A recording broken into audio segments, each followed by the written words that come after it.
പ്രിയപ്പെട്ടവരെ, ഞാനിപ്പോൾ നിൽക്കുന്നത് കണ്ണൂർ തോട്ടടയിലാണ്.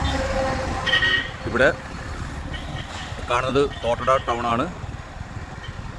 ഈ ഭാഗത്തേക്ക് താഴെ ചൊവ്വ കണ്ണൂർ ഭാഗത്തേക്ക് പോകുന്ന ഹൈവേ ആണ്. ഇവിടെ ഒരു ആയുർവേദ ഡിസ്പെൻസറി ഉണ്ട് സർക്കാരിൻ്റെ. അതിൻ്റെ എന്തെങ്കിലും അടയാളമോ ബോർഡോ ഒരു ആരോ മാർക്കെങ്കിലും ഈ പരിസരത്ത് പോലും കാണില്ല.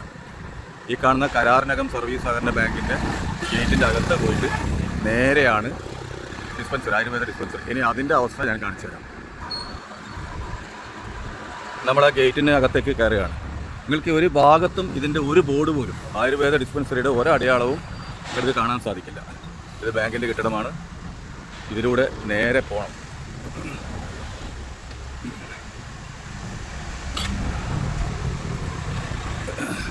നിങ്ങളങ്ങ് ദൂരെ കാണുന്ന ആ കെട്ടിടമാണ് ആയുർവേദ ഡിസ്പെൻസറി. എന്നാൽ ഇവിടെ എത്തിയാലും അതിൻ്റെ എന്തെങ്കിലും അടയാളമോ ബോർഡോ ഒന്നും നിങ്ങൾക്ക് അവിടെ കാണാൻ പറ്റില്ല.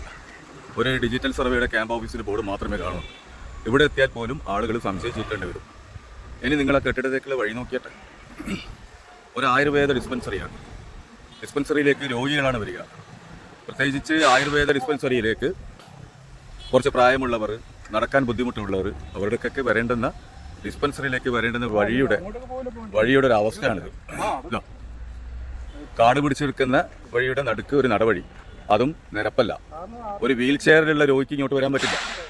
നടക്കാൻ ബുദ്ധിമുട്ടുള്ളവർ എങ്ങനെയാണ് ഈ ഡിസ്പെൻസറിയിലേക്ക് വരിക? ഒരു ബോർഡ് പോലും ആ കെട്ടിടത്തിന്റെ മേലെ പോലുമില്ല. ഇതിനെയല്ലേ അനാസ്ഥ എന്ന് പറയേണ്ടത്. കണ്ണൂർ കോർപ്പറേഷൻ പരിധിയിൽപ്പെട്ട ഒരു സ്ഥലമാണിത്. നോക്ക്, ഏതെങ്കിലും കുഗ്രാമത്തിലോ മലയോര മേഖലയിലുള്ള സ്ഥലമല്ല. ഇത് ആയുർവേദ ഡിസ്പെൻസറിയാണെന്ന് ആരെങ്കിലും പറഞ്ഞറിയണം.